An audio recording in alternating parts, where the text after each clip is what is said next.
Well, you guys, you did an amazing job. I really am impressed with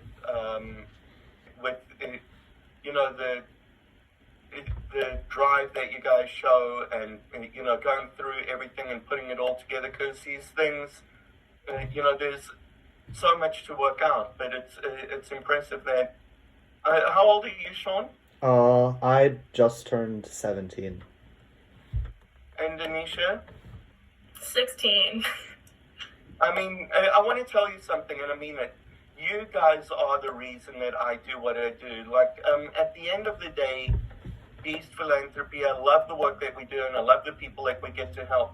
But the most important thing that I want to do with Beast Philanthropy is I want it to be an inspiration to get people involved and to do exactly what you guys have done.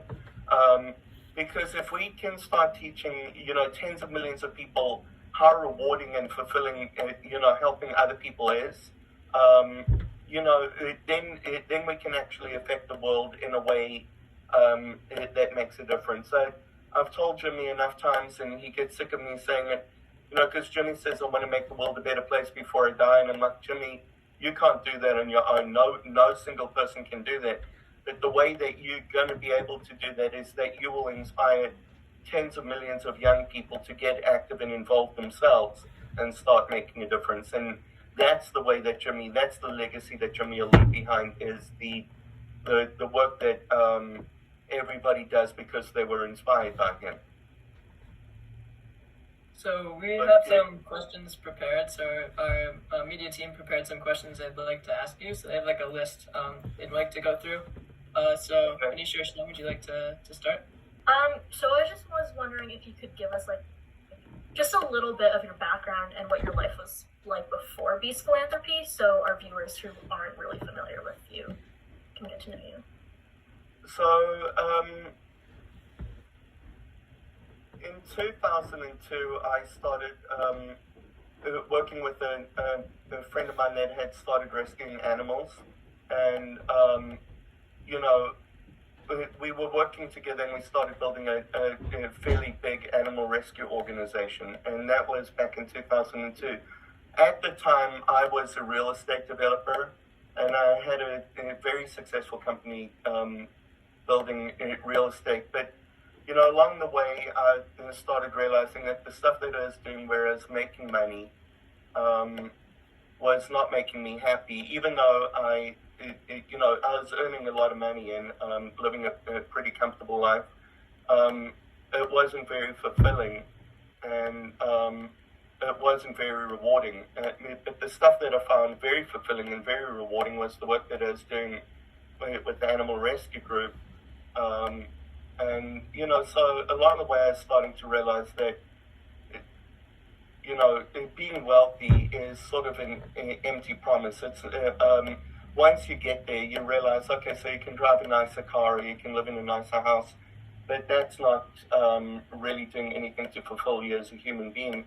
And the work that I've been doing, you know, that was charitable work, was the stuff that really meant something to me. And, you know, just through a whole lot of events that I went through, in 2005, like one of the biggest deals I'd ever worked on in my life, was going through some very difficult stages. And, you know, I realized that no matter how much money we were making on the deal, it wasn't going to make me as happy as it was making me miserable. And that was like part of when I decided that the pursuit of money is not really the be-all and end-all of what we're supposed to do over here. And then through another thing that happened in 2008, just realizing that most people, it doesn't matter how much money they've got, they're not going to be satisfied. They're going to want more. It's, you know, you can find a billionaire who's obsessed with making more money. You know, you can find somebody, I'm sure that there's somebody that's worth $10 billion who's jealous of Bill Gates. And then I'm sure that Bill Gates is secretly jealous of Elon Musk. Or, you know, it's a never-ending thing. If you don't learn to have gratitude for what you've got, you're never going to have gratitude for anything, no matter how much you've got, you know. And I realized that that was kind of something that I was stuck in as well. And that was when I made the decision that, I'm going to focus more on what I have rather than what I want. And if I'm honest, I can look at it and I can say, I have enough. I have a roof over my head. I have health insurance. I have food on my table. I have friends, you know, electricity, running water, high-speed internet, things that a lot of people in the world would think would, you know, and I started just being grateful for what I had instead of wanting more. And I decided that that was, I was going to start pursuing things where I could help more people or animals. You know, that was more rewarding, and that was what I was going to do with my life rather than sacrifice myself just to make more and more money. So in 2012, I sold my real estate company and decided to get more involved with charity. And then, you know, never looking for anything, never looking for any recognition or any accolades or pats on the back. I was doing it because it was stuff that I cared about, you know. And then just one day out of the blue, I get a phone call from the guy who's really the CEO of this organization. He's a guy that I'd met a few years before. I'm a skydiver, and I'd met him skydiving, and he remembered that I ran an animal group, and he reached out to me for the, you know, I got every dog in a dog shelter adopted, and that was how I met Jimmy. And then Jimmy and I struck it off, and Jimmy was like, I want to start a charity of my own, and I want you to do it. And you know, that was it. I didn't even know who Jimmy was when they called me up and they told me to come and meet him. I had no idea. It's like, Mr. Who? And they're like, MrBeast. And I was like, that's a silly name. You mentioned something earlier about how you made that decision, and then because of that, you started to get more involved in your pursuits regarding like philanthropy. I know a lot of people like have goals or they want to do something and they make the mental choice to do it, but then it's really hard to like actually put that into practice. And I guess you're a perfect example of someone who managed to do that. So I'm just wondering if you have like any tips for people who are trying to do that. No, I mean, I do believe, like, my favorite saying in the world is whether you believe you can or you can't, you're right. And, you know, it's a lot of people have really good intentions, but they never get started on anything because they think that they can't do it, right? It's too much of a monumental task. Like, and it can be the simplest things. You know, they psych themselves out of it by thinking that there's too much. But if you break it down and you just get started and you just do one thing at a time, you know, you'll be astounded at what you can get done. When Jimmy asked me to start Beast Philanthropy, and I said to him, "What do you want to do with it?" And he said, "I want to tackle food insecurity and homelessness," you know. And I looked at him and I'm like, I know nothing about any of that. Like, I have no idea. I've never even volunteered at a food distribution. I've never worked at a food bank, and I know nothing about logistics at all. But, you know, I was like, go find somebody with experience because, you know, that will serve you better. And Jimmy's like, no, I want you. You're the guy that I want to run Beast Philanthropy. He knew a little bit about my background, and he was like, I know that you walked away from a lot of money to do things. That tells me that you're the right person. I know that you're very successful in real estate. That tells me that you're smart. I know that the animal rescue group that you helped build has become one of the biggest in the country. He said, I know that you're a very smart guy and you've got the right intentions. I want you to go and do this. And I had way more doubts about whether I could pull this off than Jimmy did. And I told him that I'd go back. I didn't say yes to him. I told him that I would go and I'd start learning about it and I'd come back to him if I thought that I could get it done. And I started researching it, and figuring out, like with every single thing that I've ever done in my life, I've had a career as a computer programmer. That was my first career. Then got into real estate, and I built a very big real estate company. That was my second career, and then this would be my third career, which is doing philanthropic work. But with anything, it's just if you're dedicated to the task, and you're willing to to break it down into small things that you can understand, then you can get it done. When I started this, I had no idea. I'd never rented a commercial truck. I didn't know what kind of truck we needed, whether it was to lease or buy, whether it was better new or used. Like, you don't go purchase a refrigerator the size that we have at our warehouse on Amazon. You've got to get engineers to come in, and then they start asking you questions about, like, what kind of flooring do you need in this thing and that. Every single step along the way was an education that I had to give myself. But, in the end, I can look back on it now, and I'm incredibly proud of what we've accomplished and how it's turned out. But, I didn't, once I'd given Jimmy my word that I would attempt this, there was no way in the world that I was going to fail. Like, no matter what happened, failure was just not an option. And, so I dedicated myself to it, and I worked all of the hours that I did reading about the floors and the different types of floors that you put in a refrigerator, learning about every step along the way, learning about food health and, where are we going to get enough food to feed as many people as we want to. But you've just got to take action. You've got to believe in yourself and start taking the steps there. And when you do that, one thing leads to another, and, another door will open, another opportunity, and you'll learn about it and keep on pursuing it. And, to credit Charles over here for what he's been able to do, it's amazing to me, but I wouldn't expect that of a 16-year-old or 3 16-year-olds to actually get together, get the permits, get the city involved, recruit the people, get me on the phone, and, but if he had sat there and been like, man, I really wish I could do this, and that's where it ended, nothing would have happened. But you guys all went and were like, okay, we're going to make this thing happen. And I'm sure that you ran into some problems along the way, and you figured out solutions around them. And, you'll learn, and this will build your confidence, as you get to an adult. Know that you can do anything that you put your mind to.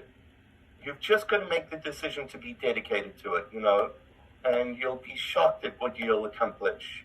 I am all the time. Yeah, no, that's definitely true. So I was just wondering, since you joined the team, like, how has your life changed, and do you ever feel intimidated by, like, what you do at Beast Philanthropy? No, so when I sold my company in 2012, I had enough money that I don't need to worry about money. I can't afford to live a life and buy mansions and travel first class and buy all of that kind of stuff. But I got enough to pay for the essentials, the basics, and that's all that I want is the basics. But for the 10 years or the 8 years after I sold my company, I was involved primarily with the animal rescue group and with another organization that is helping somebody start for kids that were severely affected in the autism spectrum.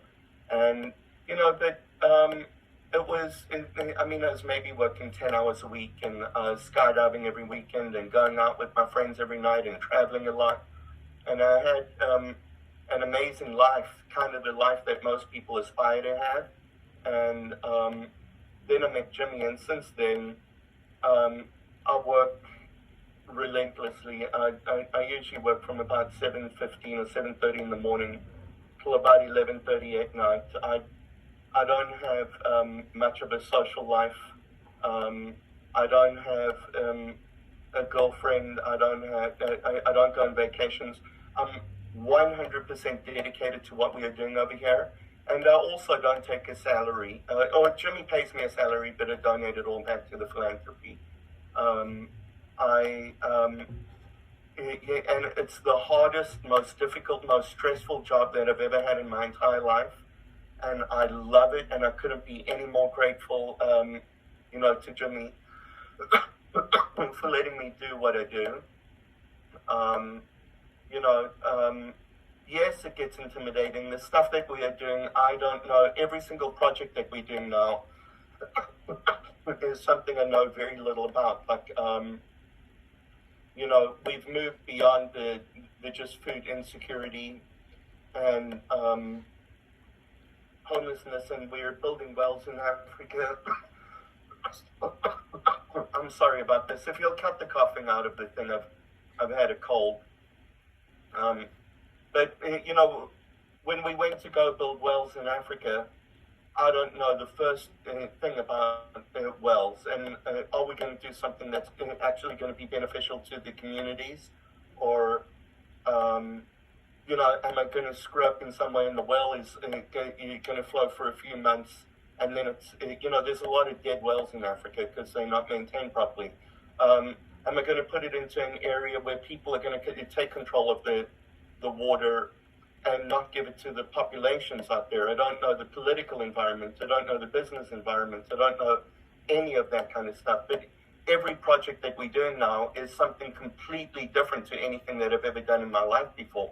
So every time I start a project, I look at it and I'm like, I hope that I don't do something that screws us up. I hope that I don't make mistakes and waste resources or affect people in a negative way. So yeah, it's intimidating, but with that intimidation also comes the attitude, I'm not going to fail. No matter what, no matter how badly I might screw up, I'm going to fix it. No matter how little I know, I'm going to learn it. And I'm not going to squander this opportunity that I've been given, so I'm going to keep on dedicating myself to making sure that I learn as much as I can from people. I'm very humble when it comes to these kind of things. I don't pretend like I know what I'm doing. I go in there and I talk to people who are much smarter than me, who understand the problems and understand solutions, and I listen to them and I try to take best practices and make the smartest decisions. And knock on wood, so far, everything's worked out. We haven't made any big mistakes. Yeah, everything that you've done, it sounds like so much, but it's also really cool that you're as you're doing it, you're learning. I think that's really cool. And I was just wondering, with all that you're doing, I know that's a lot just for a single video, all that work that goes into it. So just because all our viewers only see that finished product, I know there's still a lot that goes in behind the scenes. So I was wondering, what does a day in your life look like where you're working on that sort of stuff? It's really hard. I mean, there's no 2 days are the same. Just because, we're a fairly small team. This is my cat. He has no eyes. His name is Radar. There's no 2 days are the same for me. Every day I wake up, and some days I'm dealing with employee issues, and then I go into a call with somebody who might be interested in sponsoring a video, but they want to sponsor a video that has to do with a particular theme. We'll have one that comes out in December where it's soccer related, but so we had a sponsor that was willing to sponsor us if we did a soccer related video, but then we had to figure out how do we do something that's charitable and beneficial for a whole bunch of people, but it ties into soccer. And you'll see the solution that we came up with in December. I think it's be a phenomenal video. We finished shooting it already, but and then I'm negotiating contracts with the sponsors, and I'm talking to the lawyers to make sure that everything that we're doing is compliant, and I've got to be very careful with everything that we do. because I don't want to bring any disrepute to Jimmy. Jimmy's an incredibly good guy, and but there's people over there that Jimmy's got 330 million followers. If 1% of the people out there don't like MrBeast, that's 3.3 million people. I don't want to ever give them any reason to be able to, so everything I do from a legal perspective, from an accounting perspective, has to be, checked and double checked and triple checked to make sure that we're doing everything compliant with all of the laws. I know that Charles, I appreciate that he didn't get really frustrated with me, but something as simple as selling tickets for the Walk-A-Thon, I was uncomfortable doing that because we weren't technically hosting the Walk-A-Thon, but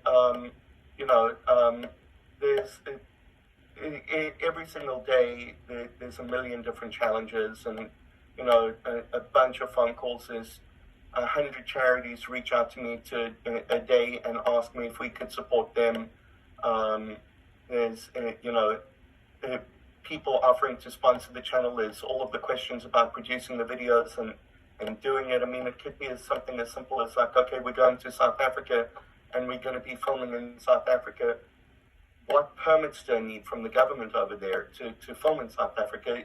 Every single day is looking at everything that we're doing and trying to make sure that we're dotting every I and crossing every T. Yeah, definitely. Yeah, I think that's a lot of what people overlook, I guess, when they're, especially when they're planning events, for example. That's something I've helped with before. I haven't done anything large scale like you have, but the logistics stuff that no one thinks about is really a huge part of it.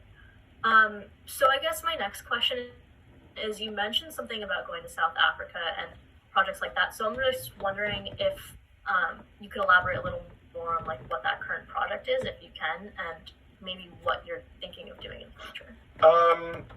What we are doing, I can't tell you exactly what the project is, but I will say that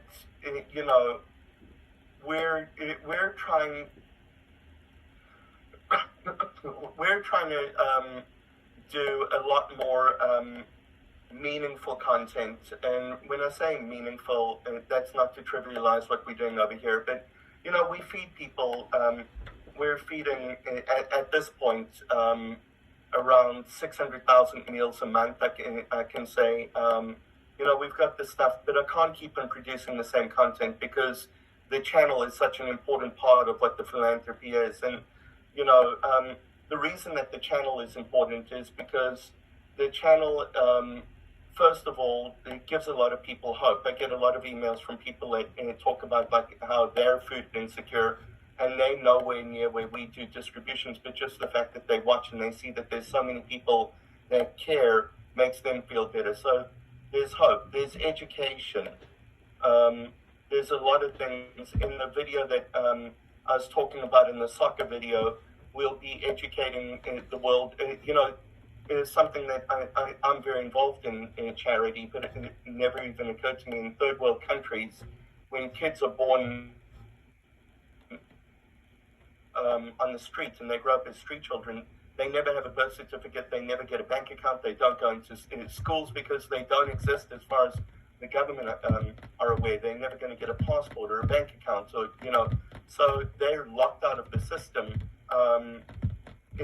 Simply because they were born undocumented in their own countries,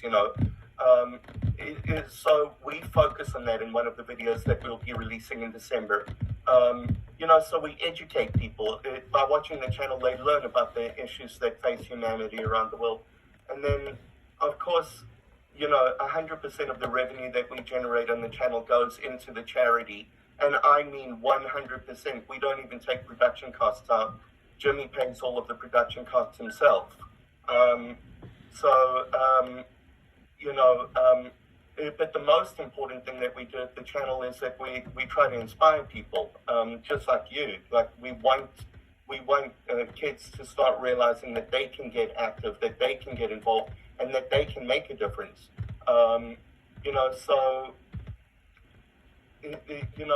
It's become really important to me that the content that we produce on the channel is going to stay engaging for the audience, because when people watch the channel, they get inspired to help themselves. But if I'm doing boring content or repetitive content, people will stop watching the channel, and then we don't get to communicate the message that we wanted to inspire people like you guys to get involved and start making a difference yourself. Because it is, imagine if, when I started off saying that you guys are the reason that I do what I do, you really are. If I can start affecting hundreds of thousands of millions or tens of millions of people to start realizing that they too can make a difference, and then you guys go and do it, and I bet you all feel really good about what you accomplished. You're looking forward to doing it again, next year or another event or something like this, because you realize you're making a difference. Then you guys will grow up. You'll continue to do this. You will grow up and you'll continue to do it throughout your lives. You'll raise your children to do it.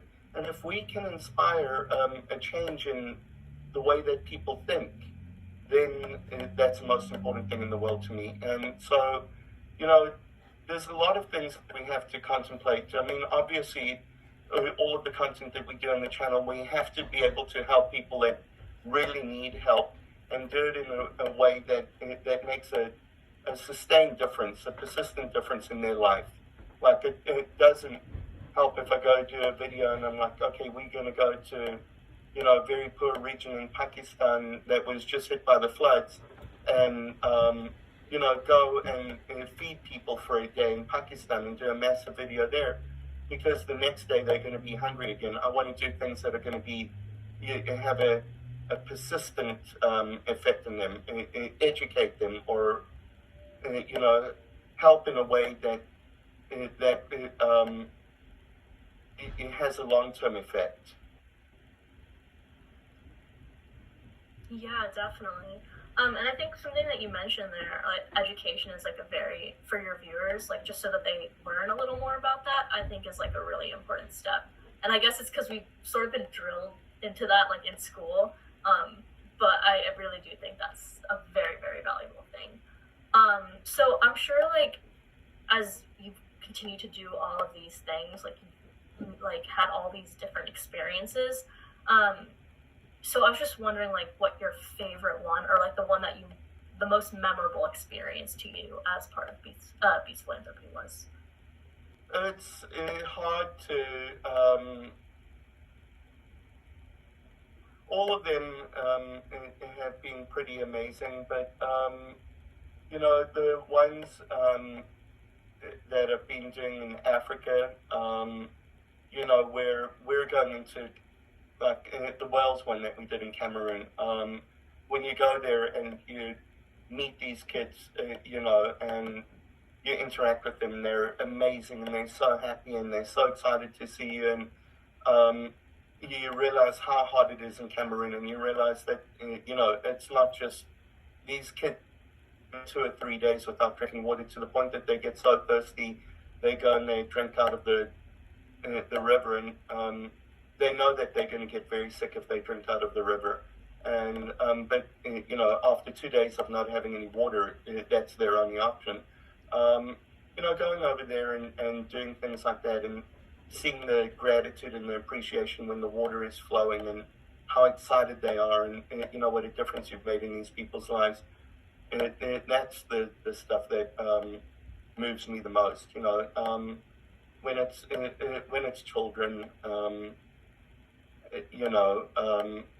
it hits me a little bit differently.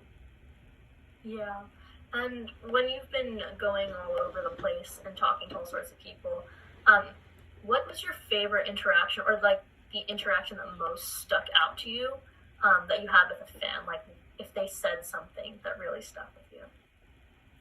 In one of the projects that we're doing, we're helping out an orphanage, and I went over there, and the kids that I was interacting with were very young, and they're all orphans, and a lot of them have got HIV and other ailments as well, and just when I was playing with them, they were calling me Utata, and I didn't know what that means. But when I came out and I asked, and they're like, "That means dad." That's probably the single most emotional gut punch I've ever had. But in all of them, there's something beautiful in every single one of them that we do. I mean, and it sometimes comes from places you don't expect. Like one of the events that we did when we did the 10,000 turkey giveaway.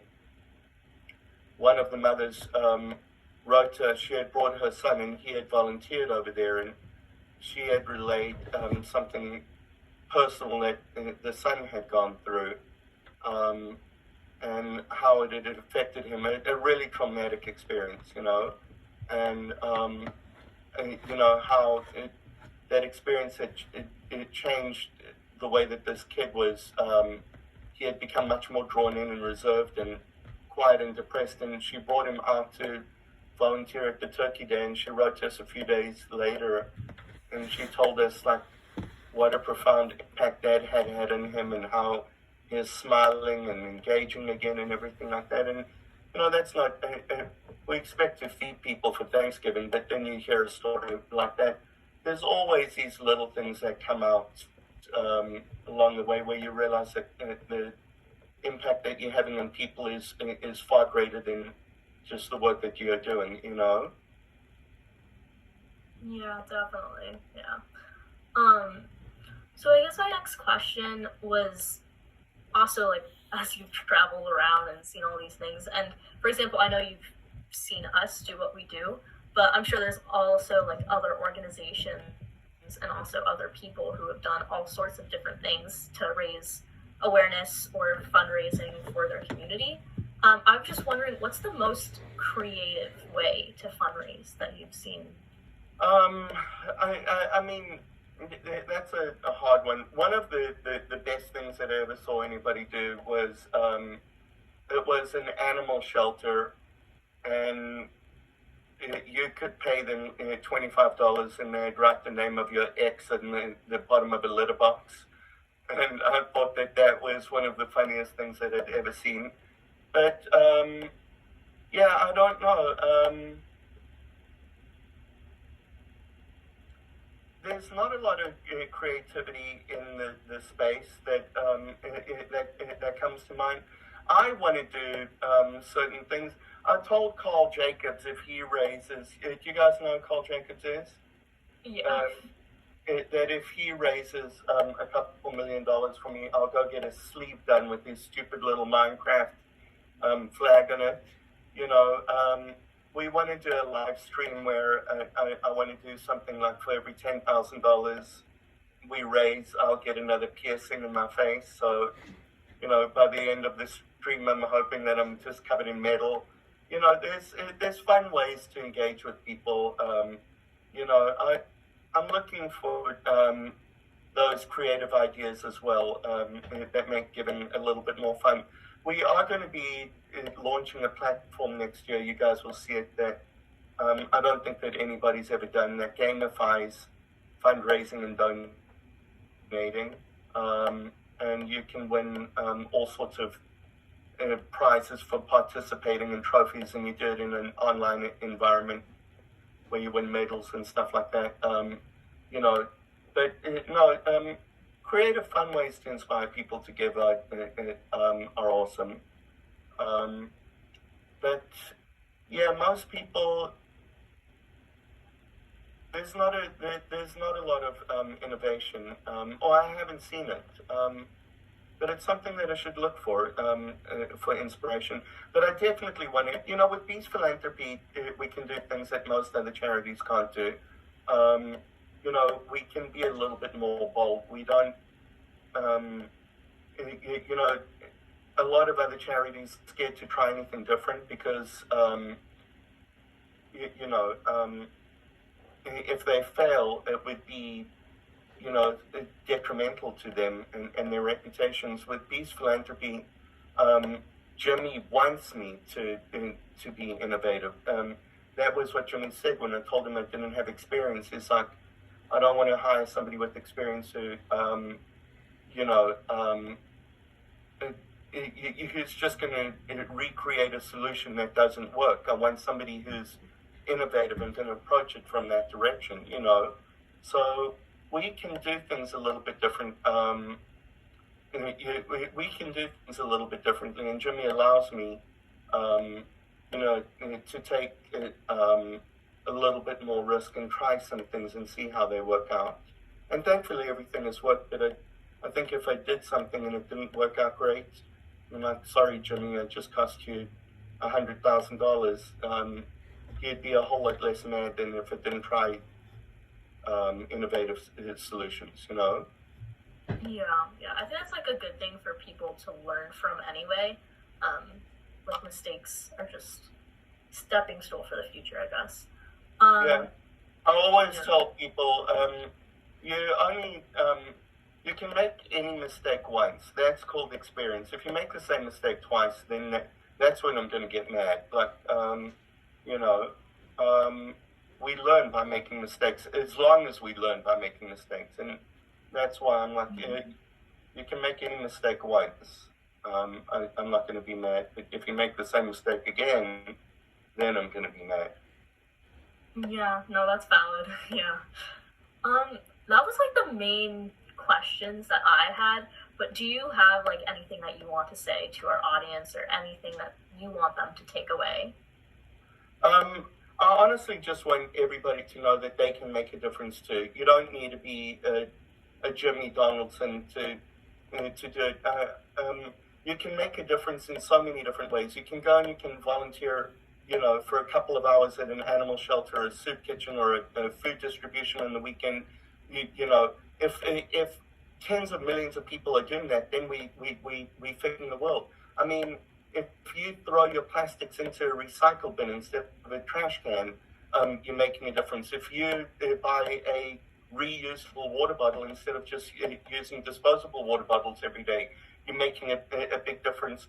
Huge differences happen when, lots and lots of people do very small things.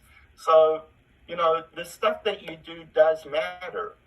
As simple as throwing it in a recycle bin instead of a trash can makes a massive difference if tons of people are doing it. You don't have to have a lot of money to make a difference. Like, you can go and you can volunteer your hours, and you can help that way. It's immensely helpful to organizations and causes. I want people to know that the little bit that they are able to do actually is cumulative, and it starts adding up. And that's how we change the world, when millions of people are doing a little bit instead of like a lot of people think, or a few people, dedicating their whole life to it. You don't have to dedicate your whole life to it. Go do small things. Instead of buying a 200 pair of Air Jordans or something like that, buy a cheaper pair of shoes and go buy a jacket for, somebody, who's freezing out in the snow in the middle of winter, and give it to them. There's so many ways to make a difference, and, go do something, and you will discover, like, I get, kudos all the time. People are like, wow, you're such an amazing guy, and my answer to them is, no, I'm not. I'm a selfish guy. I get a huge reward for everything that I do. I get, fulfillment, and I feel better about the world that I live in and the future that we're leaving behind for you kids through the work that I do. It's very rewarding to me. If you go and you do something, I'm sure the three of you would answer, and any of the other people that volunteered would answer, that they're really proud about what they accomplished with the Walk-A-Thon. Go do that and go make a difference. Be inspired. It's not... the worst thing that can happen is the apathetic attitude that people have, like, well, what am I going to do? It's not going to make a difference, or it's not going to make a change. When we got everybody with that attitude, we're screwed. But if everybody has the attitude, man, I just need to go, if I volunteer 10 hours this whole year, that's not a big ask of anyone.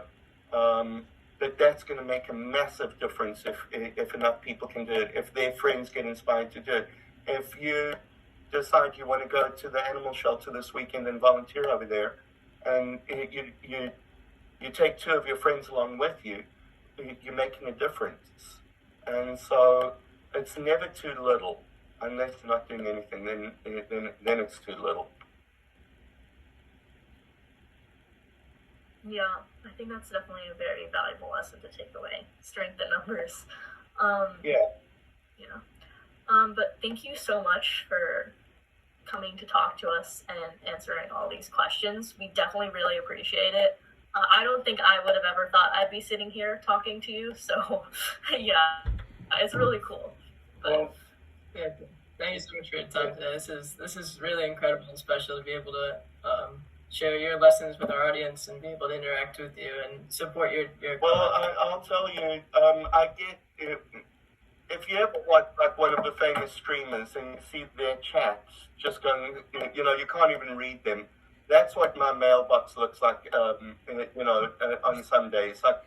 And so, unfortunately, I don't get to respond to, but probably 1% of the people that email me. But I don't remember what it was, why I responded to Charles's. I think that I was just impressed. You had emailed me, and then you had emailed me back. I think. So as much as I'd love to give everybody a response and attention, I don't have that luxury. But I'm glad I connected up, and I'm super impressed. I've already told Charles that, but with you guys and, the work that you're doing and the fact that you're figuring out how to do this, it's exactly a lot of people would look at it and say it's too complicated. I've got to get the city involved, and I've got to get, figure out these things, and is it compliant with this and that, and they decide never to do anything. But you guys grabbed the bull by the horns. You figured out how to get it done. You navigated through every one of the obstacles in front of you, and you did something amazing for yourselves and for other people. And this will carry you forward. This is a lesson that will make you more powerful as you grow, because you'll have more confidence about what you can accomplish. The next time, it's not going to seem as intimidating or difficult. And that's how you're going to grow as well. Enormous